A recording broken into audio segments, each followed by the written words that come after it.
Every night, the same dream. And every morning, the same nightmare. If you're anything like me, you might be asking the question, what if they didn't ruin the Scarlet Witch? The Scarlet Witch. The Scarlet Witch. Now, don't get me wrong, Doctor Strange in the Multiverse of Madness is largely a good movie, with an okay plotline, some weird pacing issues, and a semi-successful attempt at Marvel's first foray into the horror genre. So what ruined the character? Well, as you know, there's nothing more satisfying than watching a character you love in a book, TV series, or movie develop over the years. They overcome hardship, gain allies, and fully realize their potential. That's the journey we had with Wanda Maximoff, aka the Scarlet Witch. She started out as a fairly one-note sidekick to arguably the most entertaining villain of the entire Marvel Cinematic Universe, Ultron.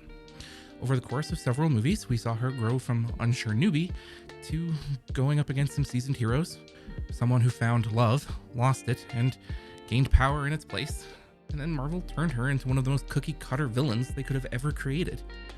Why? Because they ignored the most important line of her entire story, the cries of her kids for help in some distant universe. See, her whole reason for wanting to steal the power to travel the multiverse was to simply be with her kids. Be with her kids, even though her kids in every universe already had their mother? Seems kind of bad, like real bad. Basically, her goal was to kidnap them, right? Just because she lost her own? That's like showing up to a birthday party uninvited and just taking someone else's cake because yours fell on the floor. Except, with children. Not a great look, Wanda. Replacement is not a good reason to be a villain, not when the setup could have led to one of the best plot twists ever. Let me explain. Scarlet Witch is set up as the sole antagonist to Doctor Strange from start to finish, but what if there had been another villain instead? Not for the whole movie, but just for the climax. You wouldn't have to change much of the movie at all. The bulk of her story and her motivation could have remained the same. Wanda continues to insist that her children need her and her alone. She forces America Chavez to take Doctor Strange through the multiverse to Earth 838, shreds the Illuminati into spaghetti, and continues her rampage to steal America's powers. However, when they finally arrive in the universe at the end of the movie, where her kids are terrified by what they see, that's where things could have changed. By the way, if you're enjoying this breakdown so far, make sure to hit that like button. It really helps out the channel. And what's your favorite Wanda moment? Drop it in the comments below. Love to hear your thoughts, and hey, arguing about Marvel is basically just sport at this point, right?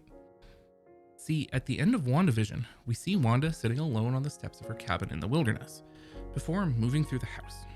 That's where we see the Scarlet Witch, studying the Darkhold, seemingly scanning various universes. At the end, we hear the screams of her children, Billy and Tommy,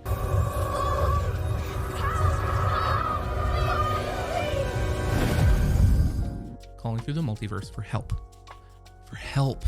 That's what the writers missed.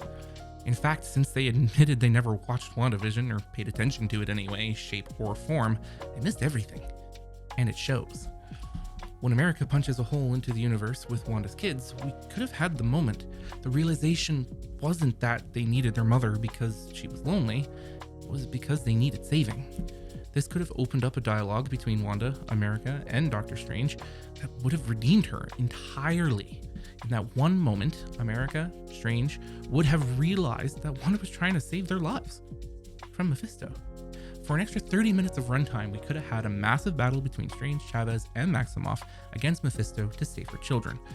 Not only would this have massively improved her character arc, but it would have also introduced Billy and Tommy into the MCU properly, setting them up for their future roles in the Young Avengers. Of course, she still could have brought down Mount Wundagore to destroy the Darkhold, understanding how vicious it made her, as well as the danger it poses to the multiverse. She could still be lost in the process, having fulfilled her goal. But this time it would have made sense. And think about it for a second. Is that really so far-fetched?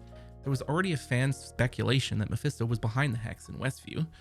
Not to mention that Mephisto in the comics was how Speed and Wiccan, Billy and Tommy, were created.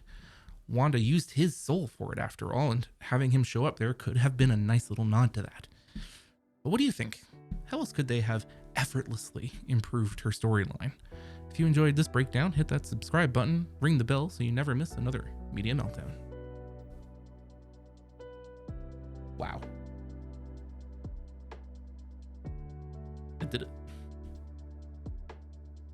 I did it.